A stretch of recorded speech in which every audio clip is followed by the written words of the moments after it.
My name is Kirsten and I am the teacher. And my name is Ruth and I'm the athlete. Basketball skill. Passing. Picture of Bell basketball. Polyspot. Tactile map. Tactile basketball passing diagram. Artist's figurine. In this video, we are going to be talking about the basketball skill of passing, particularly at a gameplay level. As always, it is important to make sure that the athlete comes into the lesson with the same foundational skills and understanding as their peers, and pre-teaching is the way to do this. For more information about pre-teaching, please check out NWABA's pre-teaching video. Ruth and I are going to be talking about two different passing skills in this video, but we are going to pay particular attention to the bounce pass because it's more accessible for students who are blind or visually impaired. Use a tactile diagram to demonstrate the movement.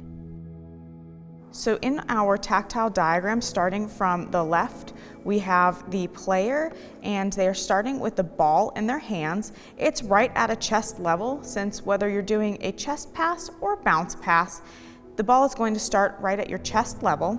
His elbows are bent, holding the ball close to his chest. His fingers are closer towards the front of the ball and his thumb is right at the back.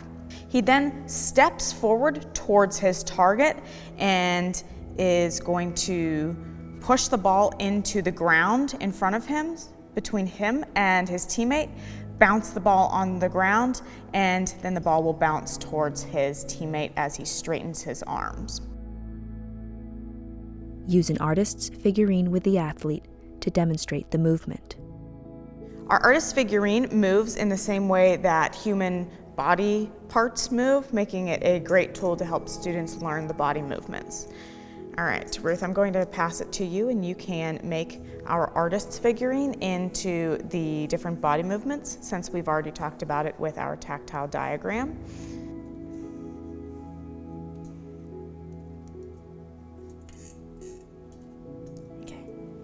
Okay, nice. I like how you have the legs together and they are a little bit less than shoulder width apart to give him a nice base. And then what is he going to do next? So he's stepping forward towards his target, and now what is he going to do next with his arms?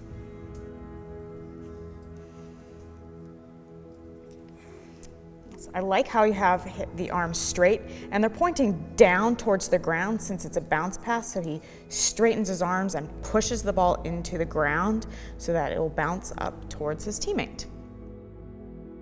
Use a variety of equipment to make the skill accessible for the athlete. You can use a lot of different types of balls for basketball. Some athletes do find it helpful to use a standard basketball because it does make an auditory sound when it bounces on the ground, particularly during a bounce pass. And other athletes find it helpful to use a ball that is high contrast with the ground. Since gym floors are typically fairly light, using a dark ball can be helpful for some athletes. Other athletes find it helpful to add white tape to the ball so that there's high contrast between the surface of the ball and the tape, making it more visible. And other athletes find it helpful to use a bell basketball. We're now going to look at this skill using tactile modeling. Ruth, I'd like you to feel how I'm standing in our ready position. I have my feet about shoulder width apart, my knees slightly bent, and you can feel how my fingertips are pointing towards my target, my thumbs are towards my body, and my elbows are bent. As I go to pass towards my teammate, I step forward and I am going to extend my arms and bounce the ball on the ground. And I'm not going to actually bounce the ball on the ground, but you can feel how I extend my arms. And at the end of my bounce, I'm going to put the ball down so that you can feel how my hands move. Okay, so I'm going to pretend like I'm holding a ball in my hands, and I want you to feel on my wrists how I push the ball into the ground, and I finish with my thumbs pointing towards the ground. So you can feel on my hands how my thumbs are pointing towards the ground and towards the target where I want to bounce the ball. Use a tactile map to demonstrate gameplay. We will be using the same passing space for both our bounce passes and our chest passes. So we have the rough circles showing where the baskets are. Then I have our fuzzy circles showing where you and I are going to be standing. We are about 5 feet apart. Depending on where you are on the court, you might have passes that are closer or farther away, but you want to stand fairly close to your teammate so there's less of a chance that someone from the other team is going to steal the ball, but far enough away that you are moving the ball down the court. In between our fuzzy circles right now, I'm going to add a third fuzzy circle, and that's for our chest pass. When we're practicing our chest passes, you want to aim for a poly spot that's about in the center, which we'll place down, and the ball bounce off that poly spot and then to me. With our chest passes, there's going to be nothing in between us because we are just passing from teammate to teammate. Bounce pass. So Ruth, you and I are going to do some bounce passes to practice, and we are going to do them just as we had talked about on our tactile map. I want you to bounce the ball right to the poly spot, which is in between us, and I'm going to knock on that now.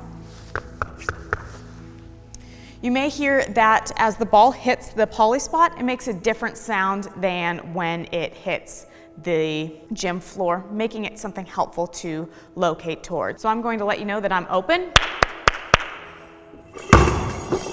Got it. All right, Ruth, are you open? Chest pass. Since the body movement for a chest pass is very similar to a bounce pass, we're going to do it with just some tactile modeling. So Ruth, I'm standing in the same ready position for a chest pass. I have my feet about shoulder width apart and they are right next to each other. I have the ball at my chest level and my elbows are bent. Thumbs are pointed towards my body with fingertips towards my teammate. And I want you to feel how as I pass the ball to my teammate, I want you to feel how my arms are still parallel to the ground, passing it right to my teammate's chest, not towards the ground. So pass it out, and now I'm going to put the ball down, and I want you to feel how as I pass the ball to my teammate, I push my thumbs, finishing with my thumbs pointing towards my teammate rather than the ground.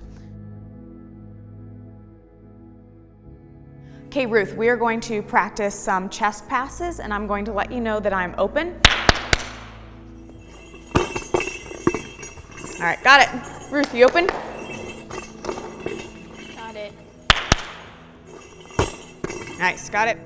Be patient. It may take several attempts for the athlete to progress in the skill. So that was the basketball skill of passing, including bounce and chest passes. With good communication, accessible equipment, and patient teaching, all basketball skills, including gameplay, can be made accessible for athletes who are blind or visually impaired. For more, visit the Sports Adaptations page at www.nwaba.org. Thank you for watching. Slide of NWABA logo.